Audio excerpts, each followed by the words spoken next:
O que passa pela Câmara, fica para você. Câmara Municipal de João Pessoa.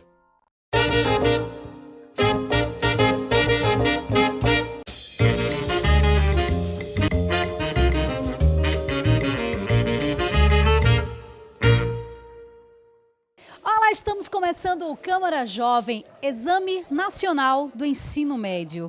Enem. Imagino que muita gente já em casa já se tremeu, tem muitos alunos que estão ansiosos por esse dia. Já é esse fim de semana, hein? Tô querendo tocar terror não, mas a gente veio aqui conversar com algumas meninas, elas vão falar um pouquinho pra gente da ansiedade dela e principalmente vamos dar dicas pra vocês não ficarem tão tensos na hora da prova. Deixa eu começar com essa aqui. Qual é o seu maior receio na prova do Enem? Tá com medo? Assim, medo em si, geralmente todo mundo tem um medo normal de vestibulando, né? Mas se você souber controlar bem o seu medo, ansiedade, nervosismo, que atrapalha muito o vestibulando, você pode sair bem. Assim, no primeiro dia, entre linguagens humanas e redação, você tem aquele medo, aquele receio da redação, porque é um peso enorme na sua nota. Mas se você olhar para a redação, manter calma, respirar fundo, você vai conseguir fazer a redação porque você teve todo um preparo durante há vários anos, um ano como eu tenho de cursinho, e você pode sair bem. Então você está se sentindo já bem preparada, né? Sim, em relação ao ano passado, eu estou bem melhor, bem emocionalmente, assim, psicologicamente, eu estou bem melhor. Teve o preparo, tá, família e cursinho juntos, eles fazem uma construção enorme na vida da gente. Então, Confiar em si. Isso, confiar em si. Ótimo, de passar para você agora. E aí, tá preparada? Não, Por que você não está se sentindo preparada? porque eu estou muito ansiosa, muito nervosa, medo. Medo a gente tem sempre, mas chegar lá é dar o melhor de si. Mas você se preparou, né? Confiar em você. Sim, me preparei.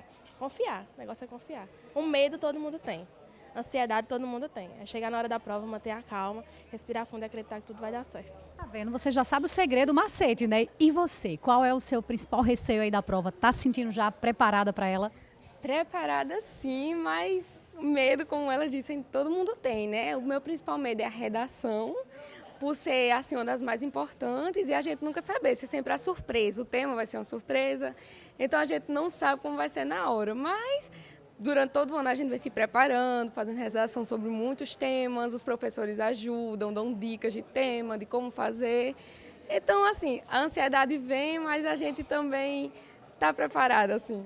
Com certeza, por mais que tenha medo, mas você já vem um ano trabalhando isso, né? Sim, vem, é todo um preparo, apoio familiar, conta muito, é muito importante. O cursinho que se fez como uma família também para a gente, onde a gente encontra apoio, a gente encontra consolo. Enfim, é toda uma preparação, todo um conjunto que nos leva a ficar mais bem preparada para um momento tão importante da nossa vida.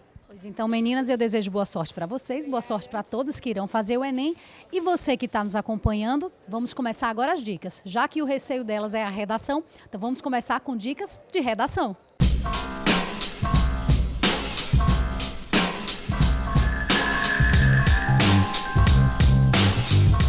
E para você que está com medo da prova de redação, que para muita gente é o terror, eu tenho aqui a professora auxiliadora e ela vai conversar conosco e vai tirar algumas dessas dúvidas, alguns desses receios. Professora, os alunos realmente temem a prova de redação. Por quê? Eles temem a prova de redação pelo seguinte, porque a prova de redação é um conjunto de todo o conhecimento que ele adquiriu durante o curso, ensino fundamental e médio. Então, ele tem que mostrar, dentro do texto que ele escreve, o grau de conhecimento que ele tem, além do domínio da norma culta. Então, ele tem que, primeiramente, dominar a norma culta, demonstrar o conhecimento, aplicar esse conhecimento dentro do texto e mostrar realmente que está escrevendo um texto dissertativo, argumentativo, onde ele possa, além de argumentar, comentar sobre o assunto que ele está dissertando. Muitos alunos, existe até um receio deles, porque as redes sociais, existem as abreviações, a autocorreção do celular, isso tem dificultado um pouco mais essa escrita real? Não tem, porque nós trabalhamos com norma culta. Então, a linguagem da internet, do celular, isso aí eles já sabem que é descartado, que não pode. Então, nós priorizamos mesmo a norma culta de acordo com a gramática. É quando, nesse momento, que ele vai mostrar o seu conhecimento de gramática, porque muitas vezes o aluno ele diz, eu não vou estudar gramática porque não cai no Enem. O Enem é apenas interpretação. Mas, na realidade, ele tem que demonstrar que ele conhece a gramática, ele sabe fazer uma boa concordância, regência, pontuação, a escrita correta das palavras, usar o conectivo adequado, as palavras adequadas. Então, ele tem que ter esse conhecimento.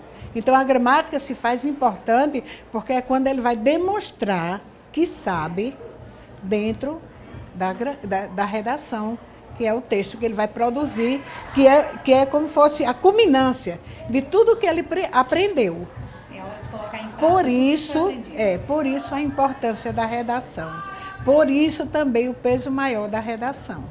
Entendi. E você que está acompanhando a gente, você pode até estar escutando aí barulhos, ruídos, são os alunos que estão no momento do intervalo, mesmo porque estamos em cima, o Enem já é no próximo fim de semana, mas eles também têm que ter aquele momento para relaxar, né? E agora, para a gente finalizar essa conversa com a professora de redação, eu gostaria, professora, que a senhora desse uma dica que é importantíssima para quem está em vias de prova.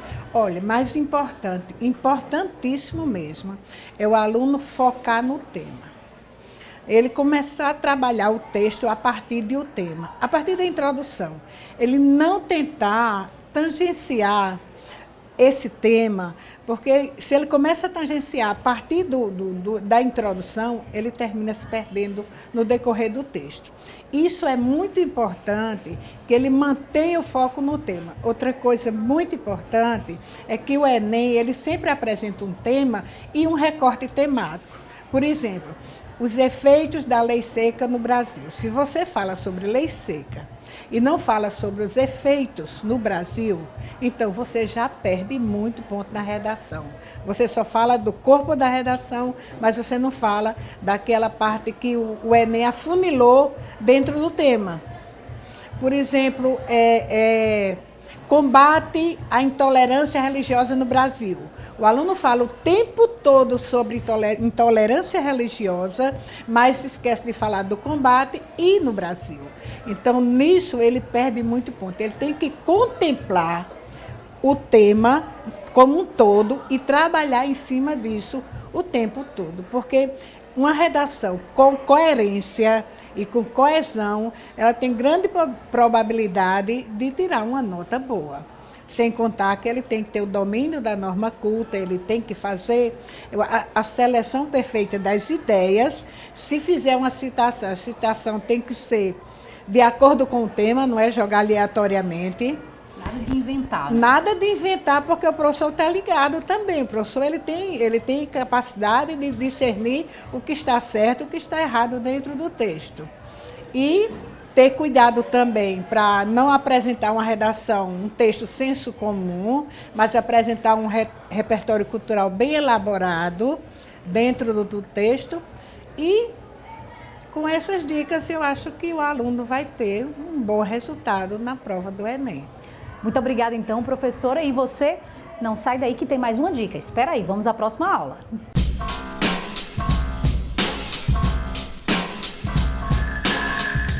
E agora, continuando as nossas dicas, vamos falar de filosofia e sociologia. O professor Márcio Creal já está aqui conosco. Professor, de que maneira essas duas disciplinas, elas vêm exploradas dentro da prova do Enem? Bem, elas vêm em forma de temas, como globalização, movimentos sociais, democracia, cidadania. E essas temáticas, elas vêm sempre num diálogo com os grandes pensadores, os grandes clássicos que a gente costuma dizer, né? Então nós temos os clássicos da história da filosofia e também temos os clássicos da história da sociologia. E, inclusive, há uma orientação legal, né? A Lei de Diretrizes e Bases da Educação recomenda que os estudantes de ensino médio eles tenham contato com esses pensadores. E, professor, muita gente tenta... a filosofia, não, ela já tem toda a sua parte de teórica, mas a sociologia, muitas vezes, ela envolve a pessoalidade, né? O que é que a pessoa acha, o que é que a pessoa pensa, o que é que entende. A prova, essa pessoalidade, ela tem que ser esquecida e tem que ser trabalhado nesses autores, em pessoas que estudam o tema? Exatamente. Tanto a filosofia quanto a sociologia, elas têm essa coisa que você destacou, nessa característica, que é a utilização do senso crítico. A filosofia é mais ampla. A sociologia ela já tem um objeto definido, que são as relações sociais. Então, no caso tanto da filosofia quanto da sociologia, nós vamos ter essa criticidade, como são questões objetivas. Essa criticidade vai ser justamente a partir desses grandes nomes da história. No caso da filosofia, a gente tem os grandes nomes da antiguidade, temos filósofos da Idade Média, pensadores renascentistas, aí temos a filosofia moderna e a filosofia contemporânea. Cada momento, a gente tem alguns pensadores que destacam. Exemplo, historicamente, podemos dizer que são sócios do Enem em filosofia antiga, Sócrates, Platão e Aristóteles, principalmente Platão e Aristóteles. Se a gente pegar a Idade Média, os dois grandes nomes da filosofia medieval são Santo Agostinho e São Tomás de Aquino, que foi cobrado recentemente. No Renascimento, nós temos uma série de artistas intelectuais, mas podemos destacar Maquiavel, que já apareceu várias vezes na prova, Thomas More, Erasmo de Roterdã, Giordano Bruno, e na filosofia moderna, René Descartes, Francis Bacon, dentre outros. No pensamento contemporâneo, a gente pode destacar pensadores como Heidegger, como Foucault, como Nietzsche. Então, cada período vai ter vamos dizer assim, aqueles pensadores são obrigatórios. Na sociologia, eu diria que os clássicos da sociologia, eles são fundamentais, que são, no caso, Comte, Durkheim, Weber e Marx. Até porque toda a sociologia, praticamente, a partir deles, toma eles como base. Entendido. Então, são muitos nomes, mas se pensar neles de maneira isolada e dentro do seu tempo, fica mais fácil, né, professor, de lembrar? Fica assim. Se você associar o pensador ao momento na história, cronologicamente, é uma maneira didática de você entender a evolução do pensamento humano e de poder identificar cada pensador dentro daquele momento. Eu acho que é um caminho interessante para o estudante. Então, para a gente finalizar, qual é a dica que o senhor dá então para os alunos dentro da prova de filosofia e de sociologia? Bem, a minha dica é não abrir mão da filosofia e sociologia na competência 3 da redação, né, que é você utilizar conhecimentos de outras áreas. Então, citar um pensador, seja ele um filósofo ou um sociólogo, é sempre útil para você enriquecer sua argumentação. E eu acredito que pensadores, como a gente falou ao longo do papo, né, os clássicos eles são fundamentais, mas na medida em que a gente tem, por exemplo, Sócrates, Platão e Aristóteles, Platão e Aristóteles vêm sendo cobrados com mais frequência, e Sócrates não, aí você já faz aquela análise. O aluno pode fazer isso, olhar para as provas anteriores e fazer meio que uma projeção. Por exemplo, um dos grandes nomes da sociologia contemporânea é Zygmunt Bauman. Bauman nunca foi cobrado no Enem, e esse ano, inclusive, é o do falecimento do Bauman. Então, assim, tudo leva a crer, né, uma cobrança sobre Bauman. Estudar o contratualismo, né, pensadores como Hobbes, Rousseau e Locke, também é sempre obrigatório. Então, a minha recomendação é que os estudantes possam olhar o edital do Enem, tem sempre aqueles tópicos lá que eu falei, globalização, democracia, cidadania, movimentos sociais, diversidade, e você procurar pensadores que abordem aqueles temas, porque aí você vai estar estudando o tema e o pensador. Então, professor, muito obrigada por essas dicas, para auxiliar aí quem está em vias de fazer a prova. E você, não sai daí que daqui a pouquinho tem mais Câmara Jovem.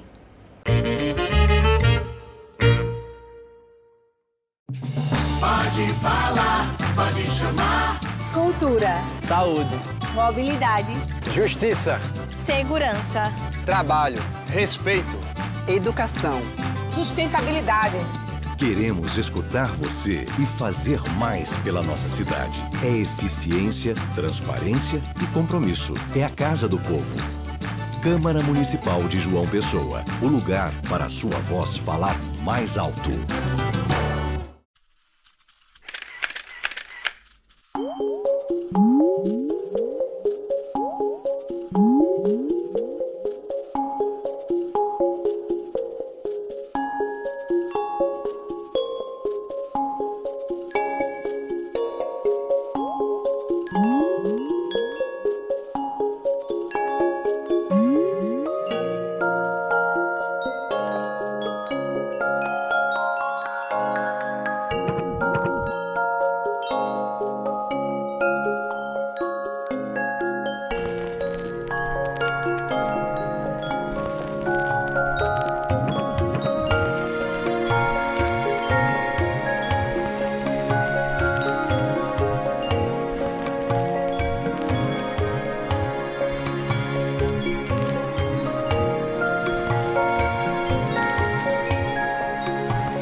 Estamos de volta com o Câmara Jovem, falando sobre o Enem. Você já acompanhou algumas dicas, já viu aí a prova da redação, que é a temida por muitos, língua portuguesa. E agora eu quero aqui conversar mais um pouquinho com as meninas que também aí estão pré-provas. Como é que você está? A ansiedade, o coração já está preparado, o psicológico está pronto?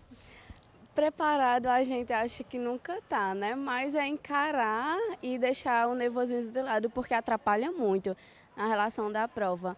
Mas é isso, tem que deixar o nervosismo de lado e encarar realmente o que tem que ser, vai ser.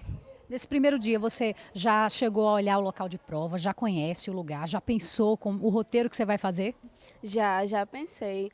Já a gente já vai antes, já para conhecer, para não ter perigo de acontecer nada no dia da prova. Mas já está tudo certo. Que bom, e você também já está se programando para conhecer o local antes para não ter erro? Tudo em ordem, porque sempre tem aquele negócio, meu Deus, o trânsito, e vai ter muita gente, não sei o que, sempre tem aquele, fora a ansiedade de ter que fazer a prova, acrescenta, meu Deus, será que eu vou chegar a tempo, será que vai dar tempo? E antes para conhecer é muito importante e fundamental, porque, querendo ou não, faz parte da preparação da prova. E você, está se sentindo também já preparada? Ela disse que tem aquele receiozinho, preparada a gente nunca sente 100%, mas você acha que está confiante, vai conseguir fazer uma boa prova? Sim, aquela questão, né? Quem se prepara o ano todo tem aquela confiança de saber o que tem que saber, de conhecer as principais temáticas, os principais assuntos que sempre caem e trabalhar isso, focar nas coisas realmente importantes e que sempre vão cair. Você tem que estar seguro nisso para garantir uma boa prova. Você também pensa assim? Tem que ter segurança para garantir uma boa prova? Tem, porque a gente vai colher agora que a gente plantou o ano todo, né? Então, se a gente estudou o ano todo e agora nessa reta final, fazendo muito exercício, revisando tudo direitinho, assim, tem que ter confiança em você, né? Porque tudo do ano todo a gente vai ver agora a resposta. Tem alguma coisa que você ainda está assim com receio para esse primeiro dia de prova? O primeiro dia de prova, assim, o pior é a redação, né? Porque é algo que a gente é inesperado o tema, algo que a gente, apesar de ter treinado a tática o ano todo, o tema é na hora. Então, se a gente não tiver treinado o ano todo alguma coisa, não tiver visto o conteúdo, vai ser difícil, mas espero que seja algo que eu já tinha visto no ano todo. Com as dicas, né, que os professores não ajudam muito, né? É, isso sim. Pois então, boa sorte para vocês, então, meninos, e boa aula, né? Porque vocês já vão voltar lá para a aula também. E você, vamos acompanhar mais dicas.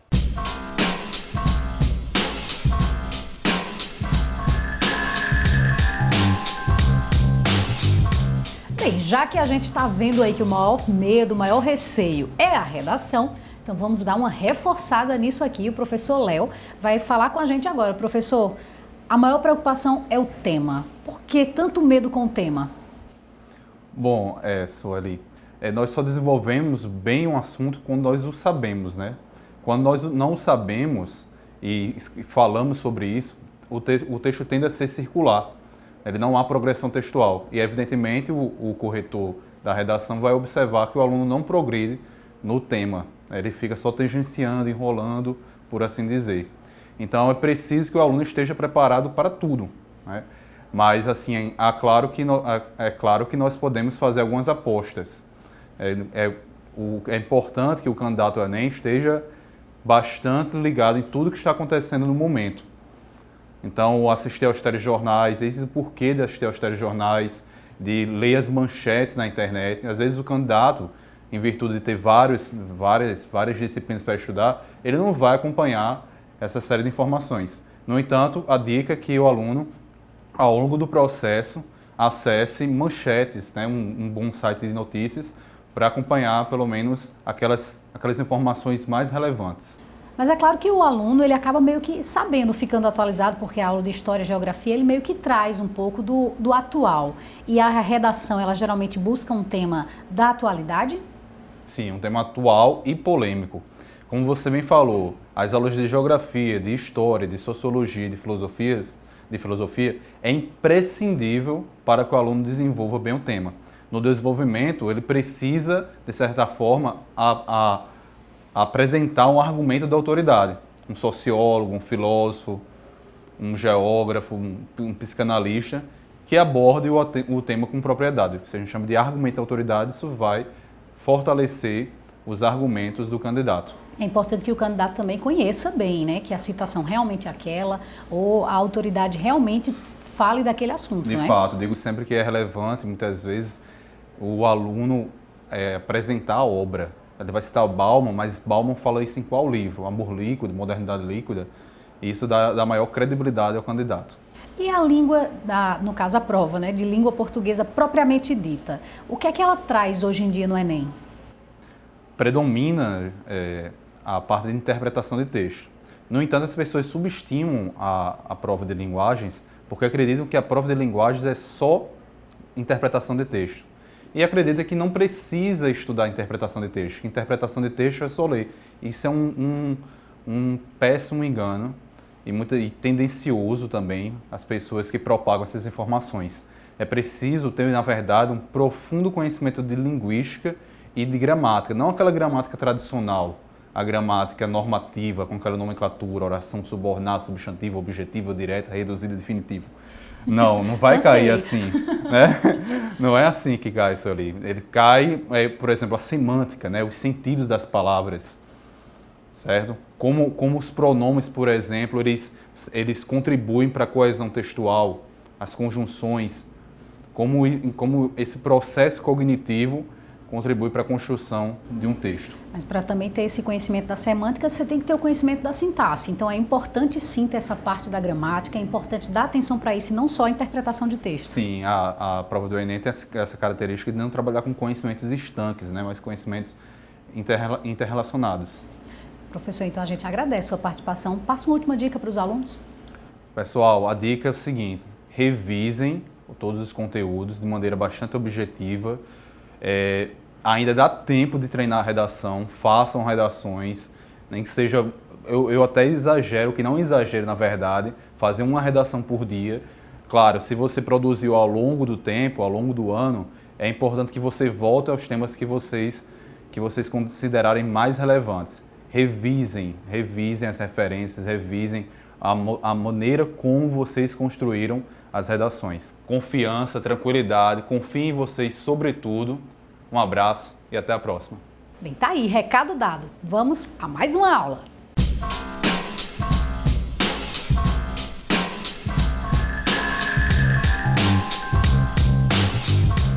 E como prometido, voltando com mais dicas para você. Agora vamos para as ciências humanas. Vamos com a aula de história. Professor, me diga qual é a principal dica que o senhor dá. Vamos começar já direto assim, para o aluno na prova de história. A principal dica é a situacionalidade do tema. Você vai ter que debruçar sobre um tema e encontrar esse tema através dos conceitos principais da questão. Então, principal dica: olha o texto, analisa a imagem e após analisar o texto, a imagem, a charge, grifa, circula e centraliza dentro dos principais conceitos apresentados pela ideia central do texto, da imagem, da charge, e a partir daí você vai para a questão. Então, principal dica: não pular o texto, a charge ou o enunciado que a questão está ali apresentando. Nunca vá direto para as alternativas. É que tem aluno que tem preguiça, né, de ler. Muito. Então, para o Enem não pode ter preguiça de ler aqueles enunciados. Porque a questão, como ela está regida pela teoria de resposta ao item, a TRI, ela está toda concatenada. Então, ela é um corpo lógico. As alternativas têm conexão com o enunciado. O enunciado faz a ponte entre o texto, né, a charge, com as alternativas. Então, você em nenhum momento pode pular ou saltar uma dessas etapas. A questão é que ela traz um corpo lógico. Antes tinha muito disso nas provas, nos vestibulares anteriores, que muitas vezes a própria resposta já estava meio que escondidinha ali na pergunta. O Enem também tem essa característica? A resposta está escondida no texto e aí a sua interpretação é quem vai elencar essa resposta e mostrar aquele gabarito que está, ou descritor, como a gente chama hoje, que é a alternativa que vai mostrar se a resposta. Então, ela está contida na questão, ela está contida no item. Cabe ao aluno, através não apenas do seu conhecimento, mas, sobretudo, da interpretação. E para nós das ciências humanas, o que é a interpretação? É o agregar do seu conhecimento com o que o texto, ou a questão, ou o item está lhe mostrando. Então, é um encontro. Você não pode forçar na questão o que você quer que ela faça ou o que você quer que ela deseje. Então, a questão tem uma certa autonomia sobre você do ponto de vista interpretativo. E aí você vai ter que deixar-se conduzir pela própria questão para que você possa abordá-la e ela possa se entregar para você com muita tranquilidade esse gabarito que vai estar lá. E a prova ela não tem lá dito história, você vai saber que aquilo é uma questão de história. Geografia, o aluno ele tem que realmente ter esse conhecimento dessas disciplinas para poder discernir de qual é? Veja, No mercantilismo, o mundo começou a se encontrar. Tem até uma teoria chamada intercontinentalização. Os continentes se aproximaram, certo? Bom, para alguns sociólogos, Giovanni Aguirre, por exemplo, isso é a base da globalização. A globalização, por sua vez, é o encontro entre as culturas, e a comunicação entre as etnias. Então veja, o mundo está num movimento de junção, não mais de segregação ou separação. O mundo está num movimento de intersecção. Sendo assim, as disciplinas acompanharam esse movimento. Então você não faz mais prova de história, de geografia. Houve uma globalização, uma mundialização dos conhecimentos que a gente chama na academia de interdisciplinarização. Ou seja, as disciplinas passaram a se mesclar. Sendo assim, há toques de filosofia nas questões de história, toques de história na questão de geografia, toques geográficos nas questões de sociologia, enlaçamentos sociológicos dentro das questões de história. Então, nós temos uma prova de 45 questões de ciências humanas e suas tecnologias. O que é essa dimensão tecnológica? É o fazer resolver a questão, não é? Tecnológica vem do tecné grego, que significa arte, habilidade de resolver as questões. Então, as questões vão propor para você situações, problemas reais. Não são mais questões fictícias, não são mais questões especulativas. Tanto é que dimensões da história como a pré-história, muito distante da nossa realidade, desapareceu da prova, não é? E a prova acabou se voltando mais para algo do passado, mas que eu possa conectar com o presente. Perfeito, professor. Então, por fim, eu queria que o senhor falasse para os alunos, para eles manterem a calma, o que é que o senhor tem mais a dizer para eles? Para fechar as dicas conclusivas, o que é que a gente pode dizer para vocês? Algo muito simples, né? Acima de tudo, é emoções racionalizadas e razões emocionalizadas, ou seja, é razão e emoção ponderada, equilibrando uma à outra. É assim que a gente começa a fazer e executar qualquer feito humano, né? Qualquer exame humano. Segunda coisa, conforto na roupa, a gente vive um clima quente, não é? Você vai para uma sala, de repente não tem ar-condicionado. Terceira coisa, visite o seu local de prova antes, simule o percurso até onde você vai chegar. Quarta coisa, não decore nada, não sabe, crie macetes, mas memorize o conhecimento. E a quinta e última coisa, acima de tudo, procure estabelecer boas relações nos momentos prévios da prova, na semana que antecipa a prova, ter um bom relacionamento com o seu pai, um bom relacionamento com a sua mãe. Procure driblar, né, os conflitos interpessoais com seu namorado, com a sua namorada. Faça com que as pessoas lhe compreendam para que você possa ir humanamente, né, fazer uma prova de humanas mais tranquilo. Então, assim, o emocional, o social, ele conflui para o racional. Então, as dicas internas da prova, todos os alunos já tiveram com seus respectivos professores ao longo do ano. Essas são as dicas externas, pessoais, sociais, que eu considero relevantes para o aluno que vai fazer a prova do Enem esse ano.